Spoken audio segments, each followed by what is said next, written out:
Bom dia, igreja. Graça e paz de Jesus seja sobre a sua vida, amém? É sempre um privilégio estar aqui com vocês, com o pastor Claudinei, a pastora Mônica, cada um de vocês. Eu falo com ele que eu me sinto em casa, ele me corrige dizendo que aqui é a minha casa. Mas é a mesma coisa, né? Eu me sinto em casa porque aqui é a minha casa, né? Então, é um privilégio gigante estar aqui, desde a primeira vez que vim, convidado pelo Carlos, né? Foi o Carlos que fez essa ponte a primeira vez, eu não me esqueço de um pastor Claudinei diferente, mais ressabiado assim, né? Me recebeu muito bem, sempre muito cordial, educado, e é algo que o Senhor fez, né? O Senhor fez, né? Nos ligou, nos deu uma intimidade, um relacionamento tão gostoso, que é uma bênção estar aqui com vocês. Trago um abraço carinhoso do pastor Paulo Mazzoni, que é o pastor presidente da nossa igreja, admira muito vocês e o trabalho que vocês têm desenvolvido aqui em Maringá. Pastor Wagner Carvalho, que é o coordenador do DNA, que está sempre junto também com o pastor Claudinei. Um abraço muito carinhoso para vocês. Ontem à noite eu estive aqui. Quem estava aqui ontem à noite? Muitos, a maioria talvez. Então, ontem à noite nós conversamos um pouquinho sobre a palavra de Deus, um texto ali em Mateus. Nós estávamos conversando a respeito de pescadores, os primeiros discípulos que Jesus convida, que Ele chama, que Ele convoca, que Ele vocaciona para trabalhar com Ele, para viver com Ele, segui-lo, foram pescadores. 4 irmãos, 2 irmãos de um lado, 2 irmãos do outro, não eram 4 irmãos do mesmo pai, 2 eram irmãos, Pedro e André, e o outro Tiago e João, e eles foram chamados para andar com Jesus, largaram as suas redes imediatamente, a promessa de Jesus para eles. O convite foi não ter riquezas insondáveis neste mundo, não foi para que tudo desse certo na vida deles, ao contrário, é um convite para, em primeiro lugar, perder, para deixar tudo que eles tinham para trás, para deixar suas casas, seus pais, seu trabalho, seu ganha-pão, e agora venham comigo. Então nós sabemos que, em primeiro lugar, um chamado para andar com Jesus é um chamado para perder alguma coisa. Se você ouvir uma mensagem do Evangelho, onde você só tem o que ganhar, desconfie, porque o Evangelho de verdade, o Evangelho da graça, requer que nós entreguemos tudo que nós temos, tudo que nós somos. Mas logo em seguida Jesus faz uma promessa, é perder para ganhar. Não é uma barganha, porque a promessa de Jesus, ela é maravilhosa, mas ela tem a ver com o propósito de Deus, com o sonho de Deus para esse mundo, e não o seu propósito e o seu sonho pessoal. E Jesus os convida ali para serem pescadores de homens. Pescadores de homens, não agora mais pescadores de peixes, mas pescadores de homens. E a analogia que nós trabalhamos ontem à noite foi de que as redes com as quais nós pescamos, aqueles pescadores não eram pescadores que pescavam com varas, com anzóis, nem com arpões, nem com dinamite. Eles eram pescadores que pescavam com redes. E as redes aqui para nós são os nossos relacionamentos. Quanto mais próxima é a trama dessa rede, mais peixes são retidos, tanto aqueles que já estão aqui, quanto os que estão lá fora. Há peixes que têm escapado da rede da igreja. Por quê? Porque os relacionamentos parecem que estão cada vez mais distantes um do outro. As pessoas estão cada vez mais isoladas, estão cada vez mais ressentidas umas com as outras, uma cultura de cancelamento para todo lado, e isso faz com que peixes que já estão dentro da rede, saiam da rede, saiam da igreja. Isso acontece tanto, mas aqui em Maringá é diferente, não deve acontecer. E também acontece outro fenômeno muito triste. Peixes que nós deveríamos pescar lá fora, eles simplesmente nunca serão pescados. Por quê? Porque as tramas estão tão longas que eles escapam. Na hora que a gente tenta pegar, eles saem entre os buracos dessa rede que nós temos. Relacionamento é tudo para Deus. Deus não gosta de relacionamento. Ué, pastor, nada deve estar errado. É isso mesmo, Deus não gosta de relacionamento. Deus é um relacionamento. É muito mais profundo, é muito mais sério do que apenas gostar, amar, indicar, nos exortar a sermos seres relacionais. Ele próprio é um relacionamento, Pai, Filho, Espírito Santo, o mistério da Trindade. Deus é um relacionamento e Ele espera que nós sejamos unidos. Hoje eu quero falar não da rede em si, mas da trama dessa rede. Eu quero falar hoje sobre aquilo que faz com que essa rede ela tenha uma trama bem unida, bem próxima uma da outra. Eu quero falar sobre unidade. E esse não é um tema muito popular, até porque somos atualmente o grupo religioso mais dividido em todo o mundo. Você pode pensar que eu estou exagerando, mas tente pensar numa outra religião com mais do que 2 ou 3 divisões. O cristianismo tem milhares de denominações e ministérios, cada um acreditando que a sua teologia ou metodologia é superior à outra. Nós esquecemos como a nossa discórdia afeta a Deus, afeta o mundo descrente. A nossa atitude, às vezes, despreocupada, não é assim, sabe? Como a gente lida disso com maneira indiferente à unidade, isso é extremamente danoso, perigoso, por 3 motivos. Em primeiro lugar, Deus está extremamente descontente com isso. O mundo olha para nós e está confuso diante da nossa falta de união. E isso pode ser uma prova que o Espírito Santo não está em nós. É sério assim. Deus está descontente com isso, extremamente. A sabedoria de evitar um discurso não religioso precisa começar com temor a Deus. Deixa eu te falar, tudo que nós fazemos na nossa vida, a origem de tudo deve ser Deus. A nossa teologia é teocêntrica, não é? Nós estamos aqui, você está numa igreja séria. Aqui você não vai ver um discurso antropocentrista, centrado no homem, querendo fazer você se sentir bem, querendo dar para você, sabe, um recurso para você viver mais uma semana ali com algumas migalhas emocionais, com um coaching gospel. Não, nós falamos aqui de Deus, falamos de um Deus santo, de um Deus que habita num alto e sublime trono.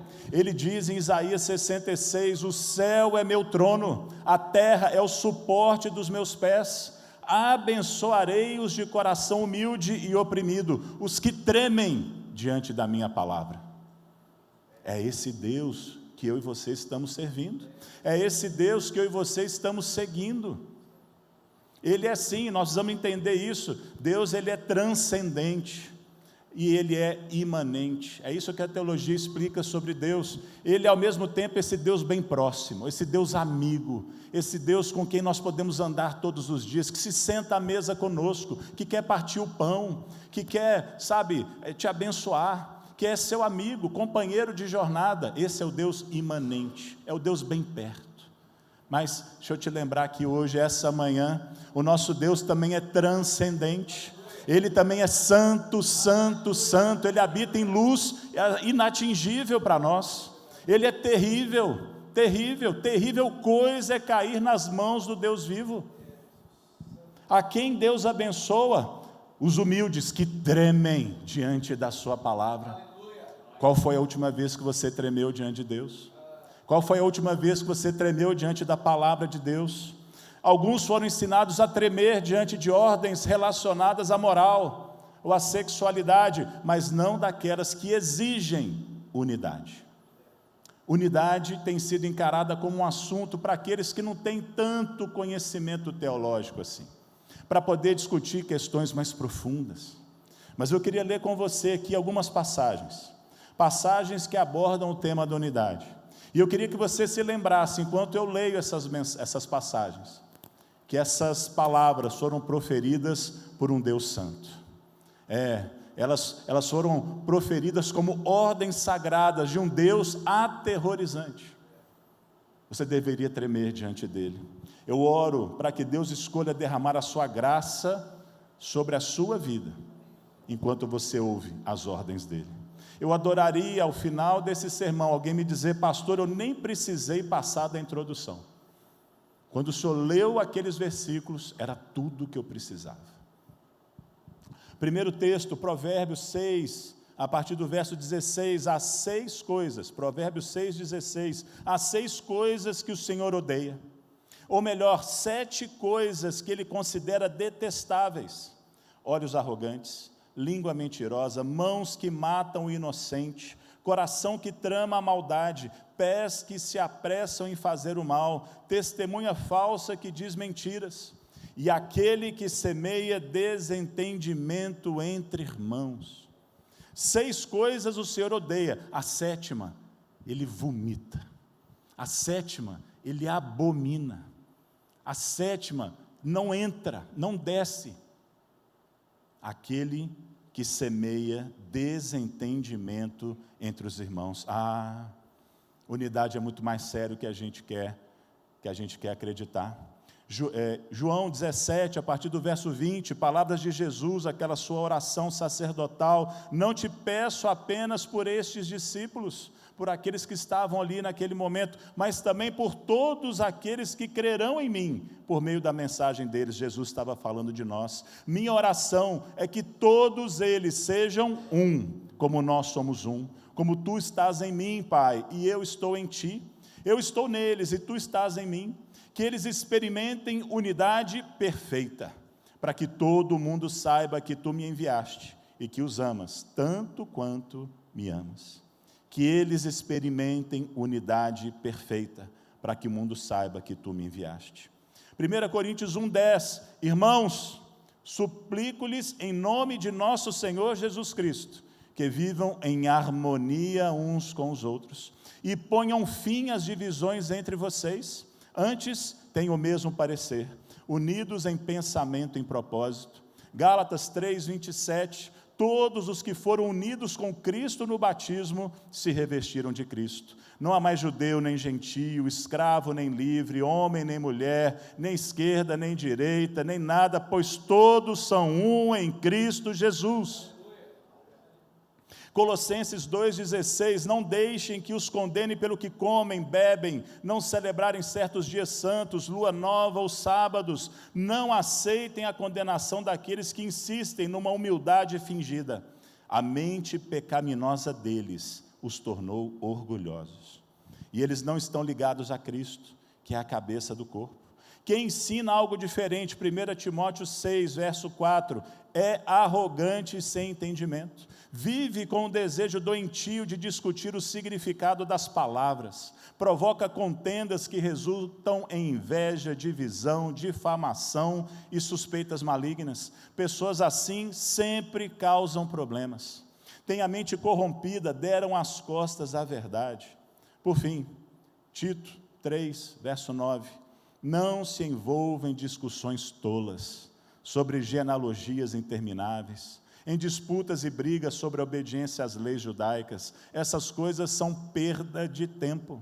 Se alguém tem causado divisões entre vocês, advirta-o uma primeira e uma segunda vez. Depois disso, nem se relacione mais com ele. Irmãos,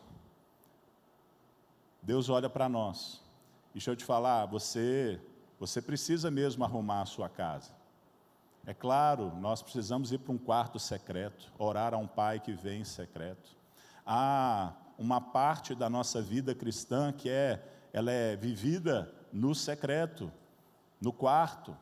Mas deixa eu te falar, muito da nossa vida cristã é vivida aqui. É no contexto do uns aos outros. E Deus está severamente triste com a sua igreja. Eu queria que o peso dessa palavra viesse não para te condenar, mas para te motivar a sair desse lugar. Não foi o Senhor que nos chamou para isso, de jeito nenhum. O Senhor espera de nós algo muito diferente. Eu vou te ajudar a mudar essa história na sua vida. Eu espero que, como aconteceu comigo, eu achei que eu não estava incorrendo em falta nesse quesito. Quando eu comecei a estudar sobre esse tema, eu falei, não, essa aí eu tiro de letra.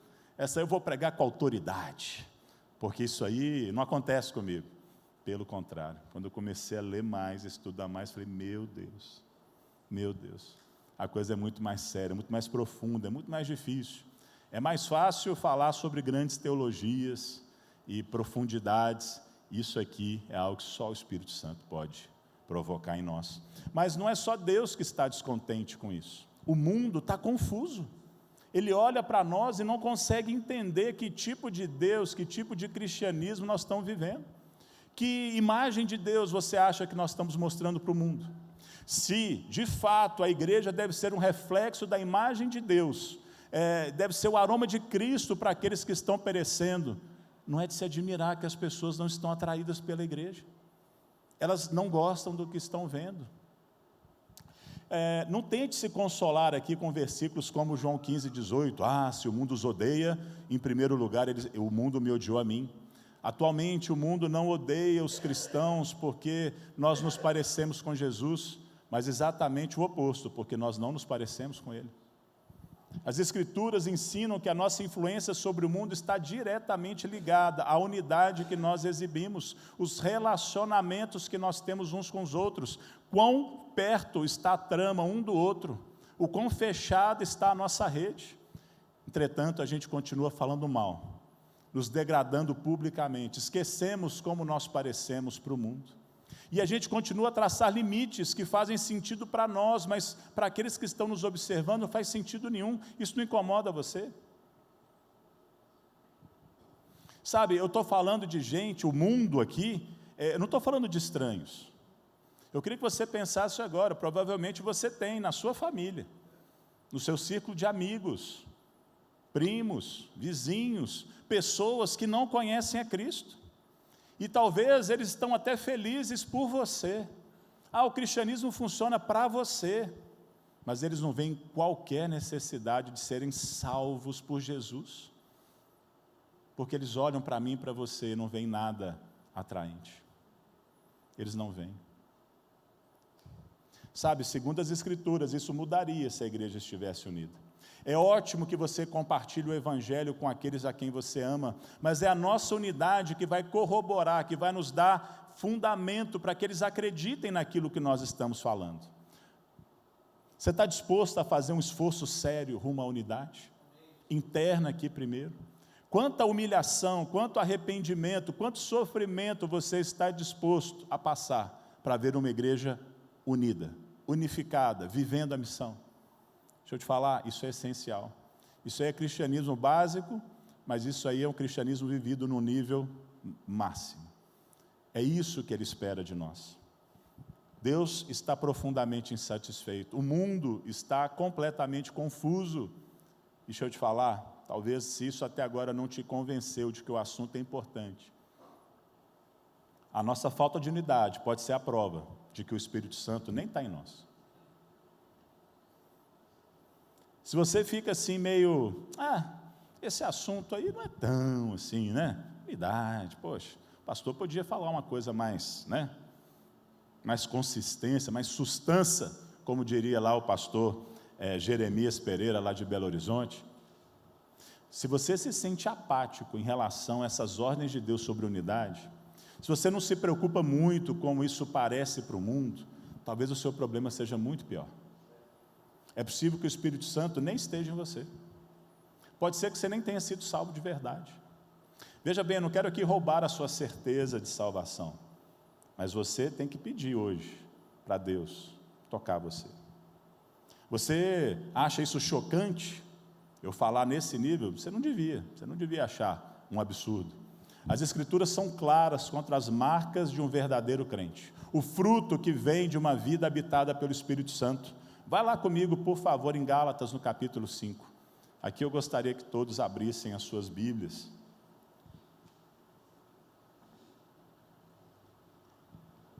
Texto muito conhecido. Gálatas 5, a partir do verso 19 em diante.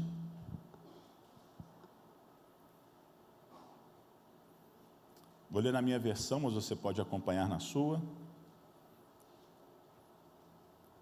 Gálatas 5, a partir do verso 19, diz assim: quando seguem os desejos da natureza humana, os resultados são extremamente claros: imoralidade sexual, impureza, sensualidade, idolatria, feitiçaria, hostilidade, discórdia, ciúmes, acessos de raiva, ambições egoístas, dissensões, divisões, inveja, bebedeiras, festanças desregradas e outros pecados semelhantes.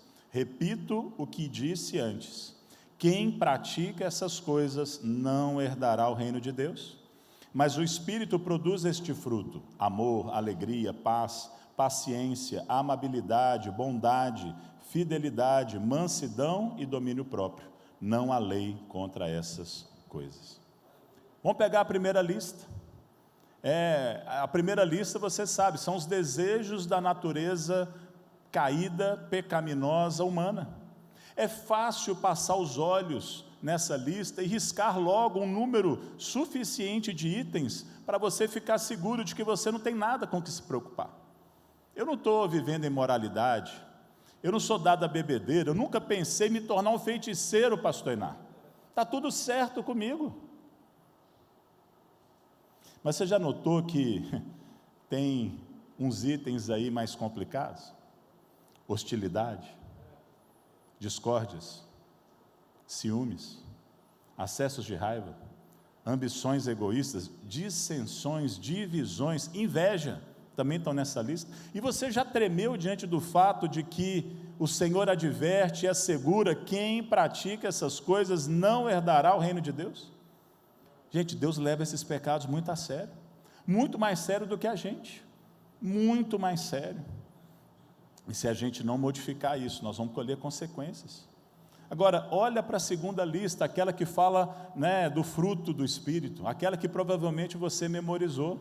Se amor, alegria, paz, paciência, amabilidade, bondade, fidelidade, mansidão, domínio próprio não estão fluindo do nosso coração, não tem nada a ver com o seu esforço.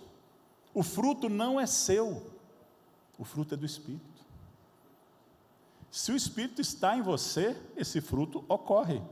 Quer você faça esforço ou não, você pode até colaborar ou dificultar, mas o fruto vem. O fruto vem. E deixa eu te falar, uma das coisas que ajuda na unidade é até essa questão do fruto, parênteses. Se é fruto, deixa eu te falar, você já viu alguma árvore comer o próprio fruto? Você já viu o ramo comer uma fruta? Por que a gente acha que o fruto é para nós? Deixa eu te falar, muito da unidade não acontecer porque a gente acha que o cristianismo é para a gente. É para mim, é para minha família, é para o meu trabalho, é para meus planos, meus sonhos. Fruto, gente, é para outro comer. É para outro comer, fecha parênteses. Sabe, se nós não estamos conectados ao Espírito de Deus, não tem fruto do Espírito, tem fruto da carne. Isso é muito triste, isso é muito sério. É sério a esse ponto. E eu queria te ajudar um pouquinho aqui com alguns princípios. Se é verdade que Deus está insatisfeito conosco, se é verdade que o mundo está confuso diante de nós, se é verdade que unidade é um fruto do Espírito, e se nós temos o Espírito, nós deveríamos frutificar nesse sentido. O que nós podemos entender? Quais são os princípios bíblicos básicos a respeito da unidade que nós precisamos saber? Para começar, as Escrituras falam de unidade, não de uniformidade. A unidade bíblica vem do interior, é uma graça espiritual. Uniformidade é algo externo, imposto, é apenas uma aparência. Nós não estamos querendo botar um uniforme em cada um dos crentes, para todo mundo ficar igualzinho, robozinho, não se trata disso. A unidade verdadeira, a unidade da qual nós estamos falando, e que a Escritura Sagrada nos exorta a viver, ela não é imposta por uma força exterior, não é aqui militarismo, não tenho nada contra os militares, mas não é isso, não vem de fora, vem de dentro, vem pela virtude, pelo poder de Cristo que habita dentro do crente, ela procede de dentro do organismo da igreja. E na carta aos Efésios, o apóstolo Paulo usa mais uma vez a figura do corpo, para descrever a unidade dos crentes em Cristo. O apóstolo Paulo, ele usa então agora nós mesmos, o corpo humano, para a gente entender um pouquinho como que nós deveríamos ser um. Abre comigo então a sua Bíblia, por favor, em Efésios, no capítulo 4, a partir do verso 1.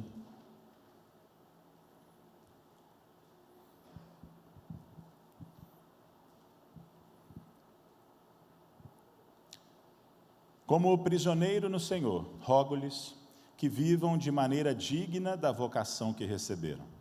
Sejam completamente humildes e dóceis. Sejam pacientes, suportando uns aos outros com amor. Façam todo o esforço para conservar a unidade do Espírito pelo vínculo da paz. Todo o ensino de Paulo tem equilíbrio entre teologia e vida, doutrina e prática, fé e obras. Uma não anda sem a outra. Se você quer ser um cristão, você, é claro, você precisa de doutrina, Você precisa conhecer a palavra de Deus, porque sem isso você certamente vai errar, você vai fazer coisas da sua cabeça.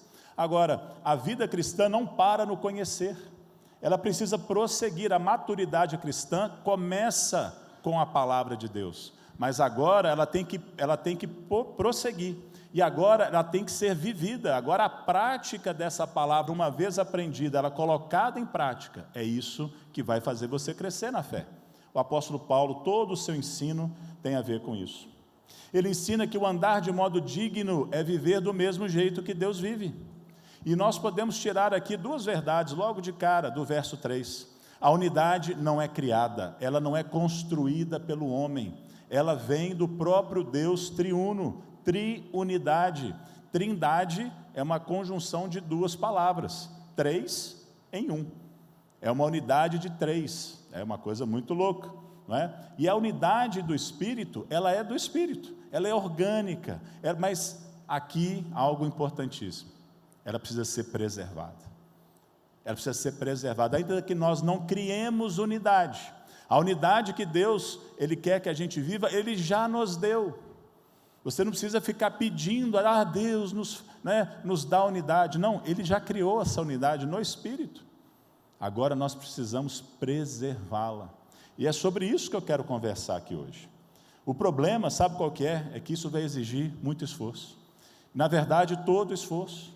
Divisão é muito mais fácil. Ficar dentro do nosso círculo, do nosso grupinho, da nossa denominação.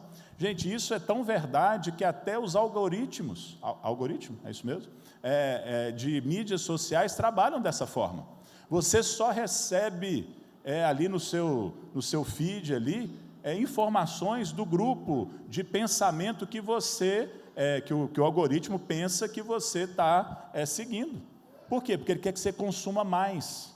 Então ele não vai botar coisas contrárias para você, ele não vai te dar um outro lado, uma outra perspectiva. Não é a função do algoritmo, ele não quer te fazer pensar, ele quer te fazer consumir. E é por isso que às vezes você fica espantado. Acho que as eleições fizeram isso. Parece que nós estamos vivendo em dois mundos. Um lado, não, mas você viu aquilo? Não, mas você viu o outro lado? Não. Mas por quê? Porque cada um está de um lado. Dividir é mais fácil. Dá resultado mais rápido. O problema é que não tem fundação. O problema é que rui. A gente vê isso o tempo todo. Os tradicionais batendo nos renovados. Já viu? Dentro da igreja? Tradicionalzão lá, o baptistossauro. Um presbiteriodonte. Chega para aquela igreja mais avivadinha, só tem número. Qualidade que é bom, tem nada. Povo emocional. Não é assim? E vice-versa também, né? Vice-versa também, o pessoal assim mais renovadão fica olhando para a turma lá mais tradicional e fala assim, ixi rapaz, parece mostruário das Casas Bahia, só tem geladeira, igreja pequena batendo na grande, igreja grande batendo na pequena, a gente é que sabe tudo. Nós aprendemos o modelo, nós descobrimos o grande segredo. Gente, tudo bobagem. Sabe como é que a unidade é preservada? A resposta está nas 4 ações que o apóstolo Paulo relaciona no verso 2. Nós precisamos vivê-las. São práticas. Aqui agora não se trata apenas de conhecimento, mas conhecimento colocado em ação. E se você fizer isso, você vai ter unidade na sua família, no seu trabalho, na sua célula, aqui na igreja, o mundo verá. Sabe qual é a primeira instrução do apóstolo Paulo? Ele diz para que nós temos que agir com humildade. Você quer preservar a unidade? Haja com humildade. E talvez para nós hoje pareça bonito, um conselho assim, né? Meio ursinhos carinhosos. Que lindo, apóstolo Paulo. Vamos ser humildes. Humildade virou qualidade, mas não era. Na época em que o apóstolo Paulo escreveu essas palavras, na verdade, humildade era desprezada. Era sinal de fraqueza. Humildade é para os fracos. Humildade é para quem não tem força. Na verdade, o orgulho era valorizado. Humildade tinha um sentido de baixo, vil. Coisa para gentinha. Mas em Cristo, no nosso Jesus, humildade tornou-se uma virtude. Nós somos chamados a seguir os passos de Jesus. Não é de se admirar que a primeira bem-aventurança citada em Mateus capítulo 5, qual é? É ser humilde de espírito. Jesus colocou humildade em primeiro lugar e todas as outras em segundo, né? Humildade, gente, é você colocar Deus em primeiro lugar, as pessoas em segundo lugar e você de terceiro lugar. Você não vai sair da equação, ok? Você não vai deixar de ter um pensamento, uma ideia, uma vontade, tudo bem, mas ela só não está em primeiro lugar. Isso é humildade, é considerar os outros superiores a você. Isso é humildade. Humildade não deveria ser tão difícil para nós, porque nós nos conhecemos. Gente, eu não tenho dificuldade nenhuma de ser humilde. Eu sei quem que eu sou, eu tenho espelho em casa. Não preciso ninguém me contar. Eu lembro uma vez que, eu não lembro que pastor que foi que contou isso, eu não sei se foi o Joel Kominski. Um pastor foi na igreja e nos contou que o Billy Graham, grande evangelista do século XX, um homem de Deus, conselheiro de vários presidentes, assim, gente, o Billy Graham tem o recorde de público no Maracanã até hoje, 200 mil pessoas, se eu não me engano. É um homem, assim, extraordinário. E falam que, assim, ele levava tão sério esse negócio de ser humilde, que ele tinha um assessor que todas as manhãs tinha que se encontrar com ele e botar o dedo na cara dele: você não vale nada, você não faz nada direito, você é um pecador e tal, para ele baixar a bola, porque ele estava assim, o pessoal endeusava o Billy Graham.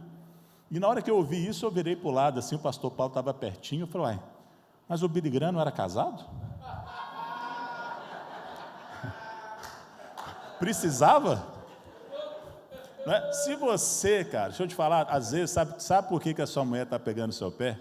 É porque você não está trabalhando humildade, amigão. Então Deus bota ela na sua vida para te regular. Então, abre o olho, já fica humilde você mesmo. Humildade deveria ser fácil, porque nós nos conhecemos. Que é pior, aqui talvez quando a gente se conhece, a gente está se comparando com o outro. Mas e quando a gente se compara com Cristo? Meu Deus, e aí tem espaço demais para crescer. Nenhum de nós pode se vangloriar de nada. E em terceiro lugar, a gente devia olhar para nós e perceber o quão dependente nós somos de Deus, demais. Humildade é a virtude que promove a unidade. Humildade é o remédio para os males que atacam a unidade na igreja. A humildade olha para o outro com honra. A humildade não quer fama para si mesmo, não quer projeção, não quer aplausos. Humildade não se embriaga com o poder. Eu gosto muito dessa ilustração do pastor Hernandes Dias Lopes. Humildade não canta quão grande és tu para você mesmo no espelho. Eu achei muito legal isso. Quão grande és tu, para você mesmo. Não faz isso. Então, primeiro ponto, agindo com humildade. Você quer preservar a unidade? Seja humilde. Está na hora da gente ter uma geração de príncipes e princesas que tiram as roupas reais e vestem vestes de escravos, botam toalhas nos seus antebraços e vão lavar os pés uns dos outros. Isso é humildade. A gente sabe quem é. Jesus era Senhor e Mestre, e Ele se despe totalmente e se ajoelha na frente de homens para lavar os pés deles. Nós devemos fazer o mesmo. Isso é humildade. Agora, em segundo lugar, precisamos agir com mansidão. Mansidão. A palavra aqui não é sinônimo de fraqueza. A palavra no original seria traduzida melhor como a suavidade dos fortes, como uma força sob controle. É a qualidade de uma personalidade forte, mas que é senhora de si e serva dos outros. Manso é aquele que não insiste nos seus direitos, não reivindica a sua própria importância ou autoridade. Mansidão aqui é o poder sob controle, é o mesmo termo usado para domar um animal. Mansidão não é como nós pensamos aqui. A gente fala: esse aí está indo, é manso. Esse é manso, ou seja, é bobo, é trouxa, é fraco. Não é disso. Jesus, Ele mesmo fala: aprendam de mim, me imitem. Por quê? Porque eu sou manso e humilde de coração. Jesus não era poderoso? Jesus não era o tal? Era. mas toda essa força, ele sabia quem ele era, mas ele não usava isso para esmagar ninguém. Isso é o manso. O manso, ele controla os seus impulsos, controla seus temperamentos, ele adestra, ele segura, ele bota toda essa força sob controle, ele segura a sua língua, os seus desejos. É uma pessoa que tem completo domínio de si. Terceiro lugar, agindo com paciência. Então, gente, o original aqui é aguentar com paciência pessoas provocadoras. Porque senão, você já sabe, se você pedir paciência para Deus, o que Ele vai fazer? Quem sabe? Ele vai te dar uns malas sem alça encerada, para você carregar. Ele vai botar pessoas que testam a sua paciência, só assim a paciência vem. Paciência é isso, é o estado de espírito estendido ao máximo. Paciência é ter poder, oportunidade para se vingar, mas nunca fazer isso. Isso é paciência. Paciência é uma atitude de nunca revidar, nunca revidar. É a pessoa que aguenta o insulto sem amargura, sem lamento. O amor tudo suporta. Que chegamos então no último. O último conselho de Paulo, a última exortação dele. Sabe como vamos preservar a unidade? Agindo com um amor que suporta os irmãos. E aqui suportar não é aguentar. Eu não estou aguentando o meu marido. Geralmente é a mulher que reclama mais, A gente, não é que a gente, que o homem é muito bobo, A gente meio se conforma com tudo. Mas aqui não é aguentar. Aqui o suportar não é ter sangue de barata, mas é servir de amparo, de suporte para o seu irmão.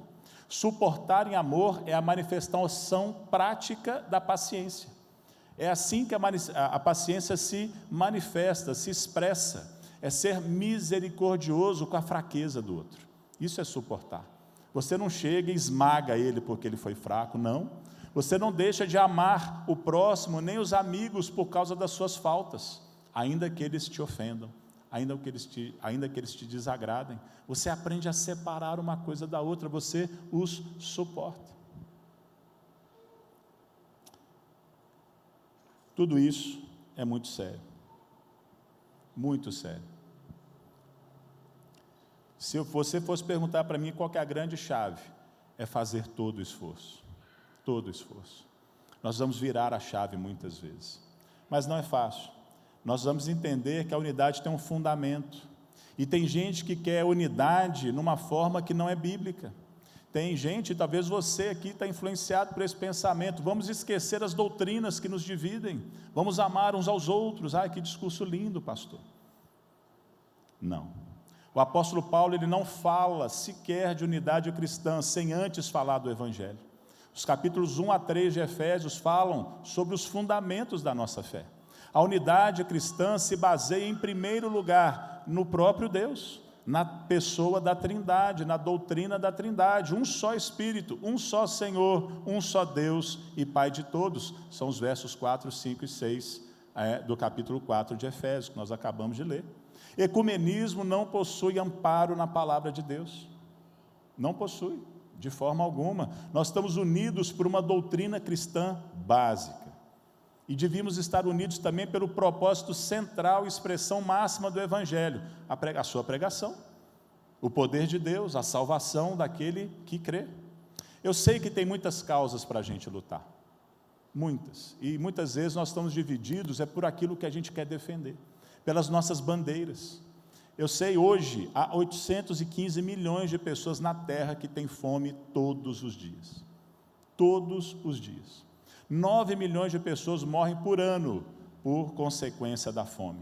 Jesus mesmo disse que se você desprezar alguém com fome, você está desprezando a Ele mesmo.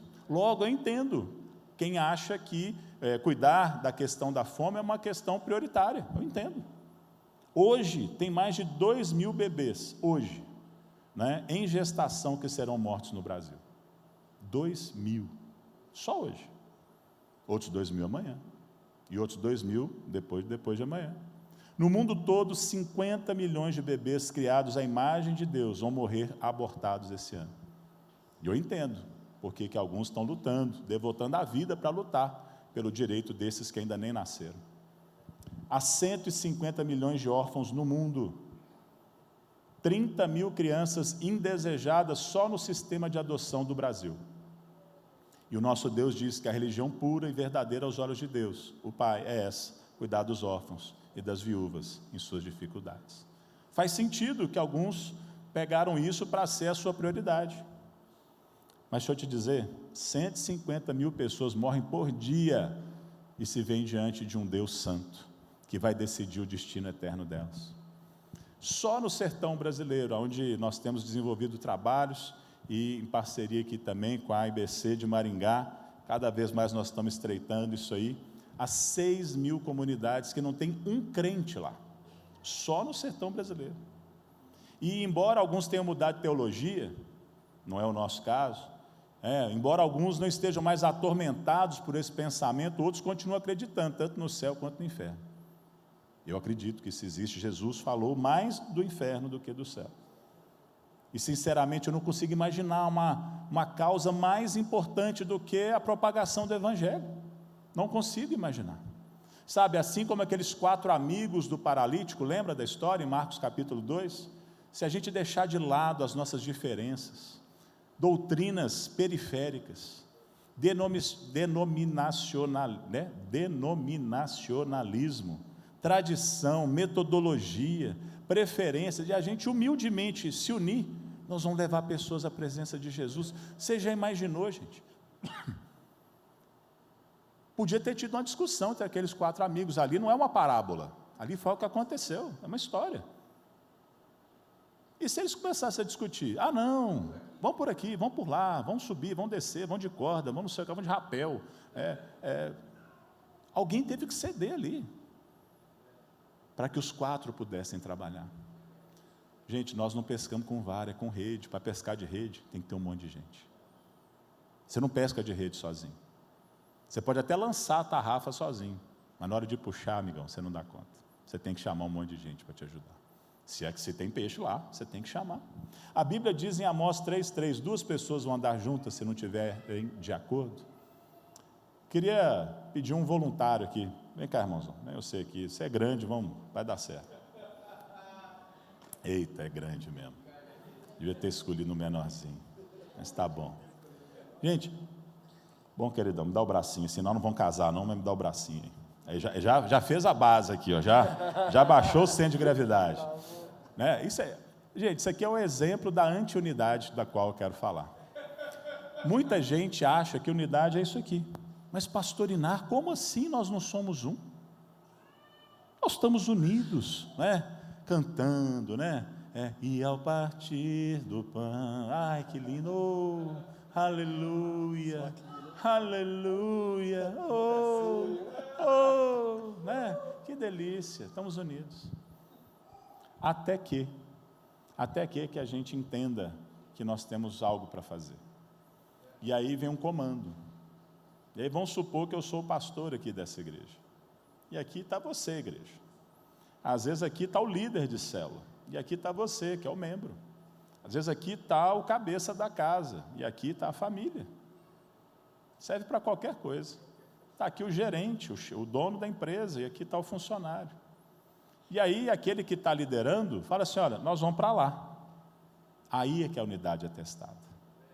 É aí. Porque aí, quando eu falo vamos para lá,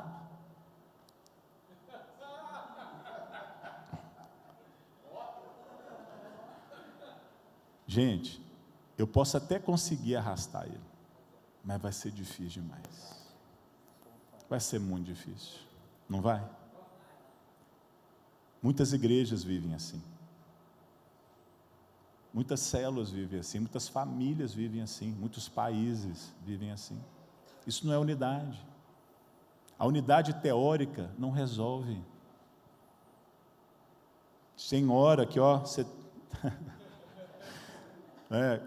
na hora que você fala, vão para lá, é que a unidade é testada. E se você não vai, não é nada, é da boca para fora. Gente, quantas vezes eu discordo do meu pastor? Unidade não é concordar com tudo.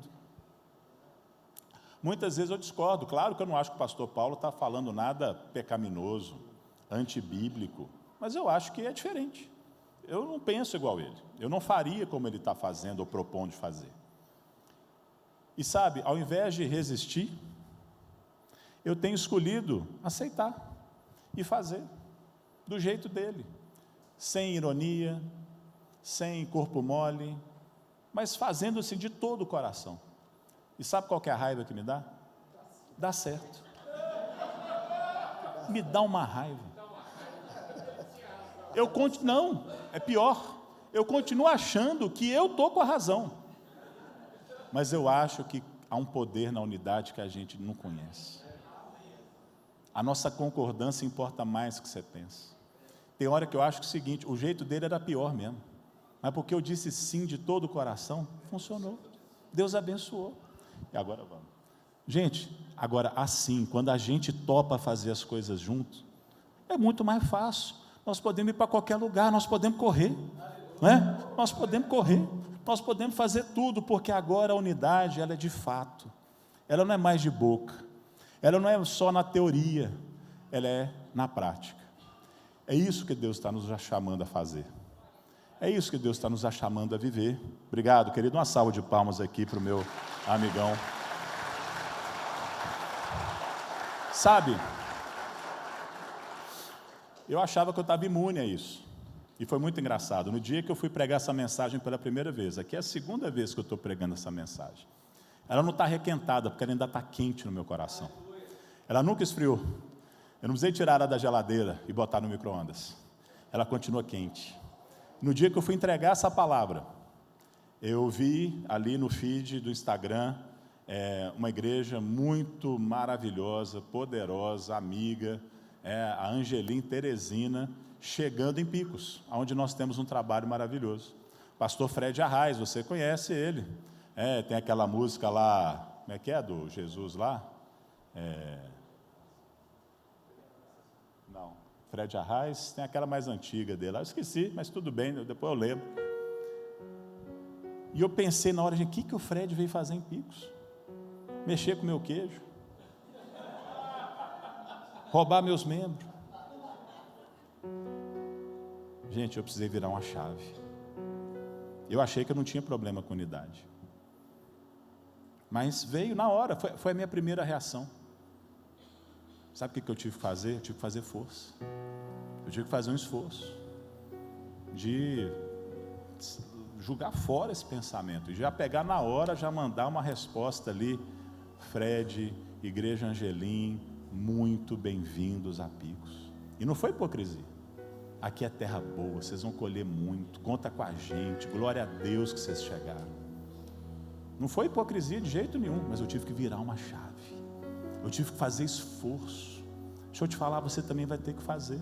Talvez porque você, no primeiro momento, você pensa uma coisa, você acha, então isso não é para mim, então eu não sou, não. Você vai ter que virar a chave. Você vai ter que fazer força. Muito deixa de acontecer porque a gente não está unido, porque a gente não anda em concordância. Não é só pensar em concordância, é andar em concordância. Grandes coisas podem acontecer quando você decide não fazer só do seu jeito.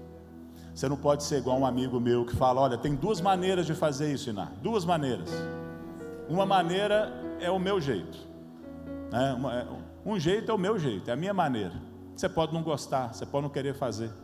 Tem dois jeitos de fazer isso, o meu jeito ou o jeito errado. Você não pode fazer assim. Tem um poder tremendo na concordância. Em Gênesis capítulo 11, nós conhecemos a história da Torre de Babel. E aqueles homens que estão construindo uma torre para fazer famoso o nome deles. Uma torre do pecado, uma torre do orgulho. Deus aparece. E sabe o que ele vai ali confundir as línguas, ele vai ali espalhar aquele povo. Mas sabe qual é a declaração que Deus faz? Eles são um só povo. Eles falam uma só língua. E começaram a construir isso. Aplica isso para a sua família, para a sua igreja, para a sua célula. Quem dera a gente tivesse a unidade da Torre de Babel. E sabe o que Deus fala? Em breve, nada poderá impedir o que eles planejam fazer. Onde há concordância, unidade, há poder. Sabe, tem gente que está aqui dentro da igreja, dentro da célula, na sua própria família, tentando expressar os seus dons, viver os seus chamados pessoais, colocando em segundo plano o seu papel dentro do chamado do corpo de Cristo. Deixa eu te falar, a presença, o poder e o propósito de Deus se manifestaram onde havia unidade. 120 perseveravam unânimes, não apenas orando, mas no propósito de Deus. Eles sabiam que aquele avivamento não era para ficar preso dentro de uma sala, que eles iriam para fora. Por quê? Porque o fruto não é para eu comer, é para eu dar para o próximo, para dar para aquele que está perto de mim. Deixa eu te falar, Deus nos confiou o ministério da reconciliação, da unidade com Deus, nós nos ligarmos de novo com Deus. Você sabe, essa é a raiz da palavra religião. Deus quer ser um conosco.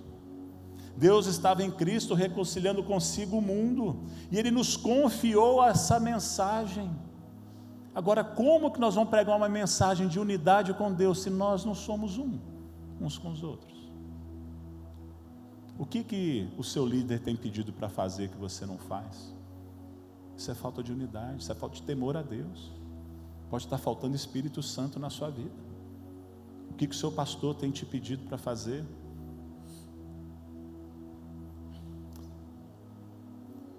Deixa eu te falar, não tem nada de errado com o cabeça da igreja. Se nós somos o corpo, Cristo é a cabeça. Mas só que parece que tem hora que nós nos comportamos como Stephen Hawking, aquele físico famoso, lembra, que faleceu, que vivia numa cadeira de rodas, mente brilhante, mas um corpo que não obedecia à sua mente. Parece que nós somos assim, igreja. Isso é muito triste. A igreja de Jesus não pode estar deitada, sentada numa cadeira de rodas. O cabeça está brilhante, ele continua o mesmo, ontem, hoje e vai ser para sempre. A situação que a gente se encontra pode parecer sem esperança, mas não. Mas deixa eu te falar, sabe o que não vai promover unidade? Eventos, declarações, apenas orar. Eu não sou nada contra a oração, mas é igual o moço, né? Ele quer arrumar uma namorada, e a gente pergunta, o que você está fazendo para arrumar uma namorada? Pastor, estou orando e jejuando. Eu falei, glória a Deus, tem que fazer isso mesmo. Mas, assim, você trata bem as meninas na igreja? Você cumprimenta? Não.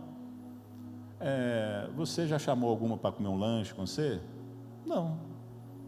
Cara, então vai ser difícil. Vai ser difícil. Tem ações práticas que nós vamos tomar. Sabe, nada tem funcionado porque a gente não está enfrentando o problema na sua raiz. As nossas divisões, as nossas briguinhas, as nossas ofensas uns aos outros têm sido provocadas, por quê? Porque a gente deseja coisas diferentes. A nossa tendência ao ciúme, ao egoísmo é muito forte. Isso traz confusão, todo tipo de males. E isso, é claro, produz uma fé imatura. Você pode até zombar da minha inocência, mas eu creio mesmo que o amor é o antídoto para isso tudo. A gente fica, sabe, preso em discussões ideológicas, teológicas, e a gente para de crescer em amor. Mas Jesus falou que o amor ao próximo e o amor a Deus são as duas coisas mais importantes que existem. Relacionamentos, redes, unidade. Há esperança, mas até que a gente se dispõe a aceitar a simplicidade que está envolvida para ser um, nós vamos continuar divididos. Se existe mesmo um espírito que ama a unidade nos conduzindo, não faz sentido que a gente seja tão desunido. Sabe, independentemente de quantos versículos você tenha decorado da sua Bíblia, quão bem você conheça as Escrituras e até ensine, você precisa estar disposto a examinar lá no fundo o fruto da sua vida. Que fruto eu estou dando? É fruto do Espírito mesmo? Fica de pé, por favor, se você puder. Peça ao Espírito Santo agora para sondar você. Feche seus olhos. O Espírito Santo é aquele que ele separa o inseparável, alma e espírito. Ele discerne até as nossas intenções. Não sou eu que vou julgar você. Que o Espírito Santo agora te examine. Que você mesmo se examine que fruto você tem dado.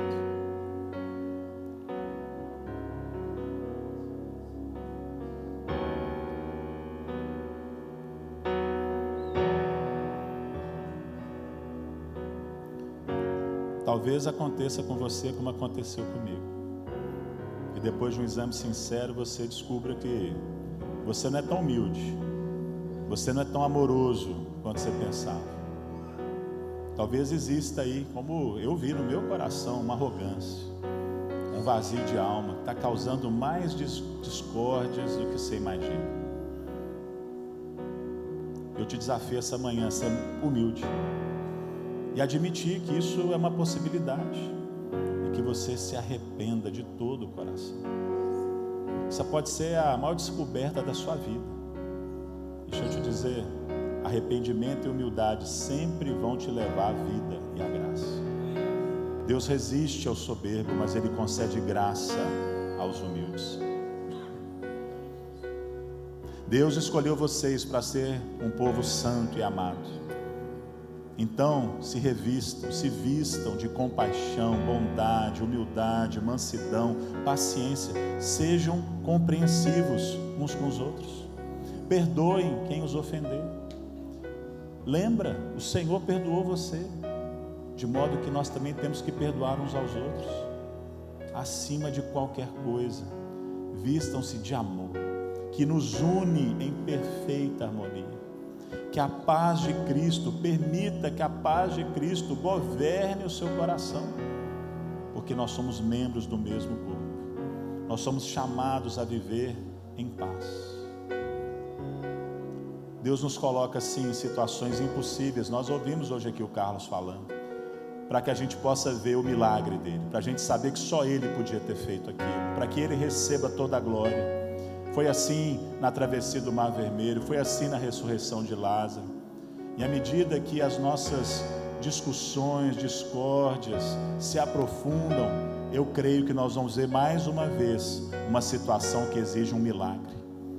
Eu creio que agora é o momento perfeito para Deus atender essa oração, a oração que Jesus fez por unidade. Eu creio que é uma multidão de justos de joelhos orando como Cristo, para que nós nos tornemos um. Eu creio que aqui nessa igreja, IBC Maringá, há homens e mulheres que dispõem de uma fé semelhante à de uma criança, que estão dispostos a pagar o preço de lutar pela unidade.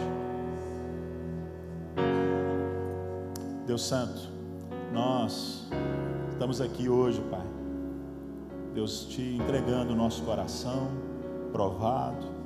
Nós queremos, Deus, sim, Deus, preservar a unidade que o Senhor conquistou para nós pelo Espírito. Deus, nós sabemos que o Senhor executou o ato mais amoroso de toda a história, só para que a gente se tornasse um com o Senhor. E é por isso que nós acreditamos hoje que o Senhor vai agir, para nos ajudar, Pai, a permanecer unidos uns com os outros. Deus, nós sabemos, Pai, que é isso que o Senhor deseja, é isso que Pai, Filho e Espírito Santo desejam. Eu sei, Deus, que no fundo, cada um de nós aqui, a gente quer isso, nós desejamos isso. Nós sabemos, Deus, que o mundo precisa disso. E nós aqui hoje começamos essa caminhada, nos arrependendo, Deus. Nos arrependendo de cada palavra mal proferida. De termos a coragem de vir adorar sem consertar um relacionamento quebrado. Oh, Deus, nos perdoa. Nos perdoa mesmo, Deus, é muito sério, não é qualquer coisa, não é desculpa que nós estamos pedindo, é perdão, perdão. Deus, que com esse arrependimento nós possamos prosseguir de fé em fé, que nós possamos viver sim em unidade, oh Deus, e à medida que isso acontece, nós possamos crescer em maturidade. Deus, que nós possamos regar essa unidade com o amor, porque é isso que faz com que ela sobreviva. É amor, amor insistente, que não desiste. Oh Deus, nós sabemos, Pai, que isso vai requerer de nós, Pai, todo esforço, e eu me coloco aqui, Deus, à sua disposição. Comece em mim, Deus. Eu sei, Deus, isso requer luta, e aqui hoje, Deus, guerreiros e guerreiras, soldados de Cristo estão se alistando no exército da unidade. Oh Deus, e nós vamos começar. Ainda que seja com uma atitude pequena, ainda que seja aos poucos, nós nos dispomos, Deus, a começar. Oh Deus, o que o Senhor faça então, Deus, maravilhas. Que aqui, Deus, os irmãos da IBC Maringá possam oh Deus, experimentar um poder, uma presença de Deus como nunca antes. Que eles possam viver o seu propósito como jamais viveram antes. Deus, que eles possam colher dos frutos da unidade. E, oh Deus, e que suas famílias colham.